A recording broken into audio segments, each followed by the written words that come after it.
দেখুন, অনেক মা বাবা আছেন যারা সন্তানকে নিয়ে সর্বদা অনেক চিন্তায় থাকেন। তো মা বাবা আছেন, তো সন্তানের জন্য চিন্তা খুব স্বাভাবিকভাবেই হবে। কিন্তু কখনো অধিক চিন্তা নিজের শারীরিক সমস্যার কারণও কিন্তু হয়ে দাঁড়াতে পারে। কিছু উপায় এমন আছে যা করলে তার মাধ্যম দিয়ে চিন্তা আপনাদের ক্ষেত্রে কন্ট্রোল করা সম্ভব হবে। প্রত্যেক দিন সকালে ভগবান কৃষ্ণের উপাসনা করুন। প্রতিদিন করুন। প্রতিদিন সকালে ভগবান কৃষ্ণের পুজো করুন এবং ভগবান কৃষ্ণকে হলুদ ফুল অর্পণ করতে থাকুন এবং সন্তানের কল্যাণের প্রার্থনা করুন।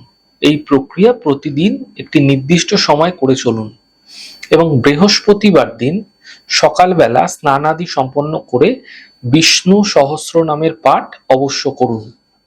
যদি আপনারা এই প্রক্রিয়া করে চলেছেন, একদিকে তো আপনার সন্তানের ক্ষেত্রে উন্নতি দেখতে পাবেন এবং অন্যদিকে আপনার সন্তানকে নিয়ে সবসময় যে একটা চিন্তা আপনার মনের মধ্যে চলতো, সেই চিন্তাও কিন্তু কম হতে আপনারা দেখতে পাবেন।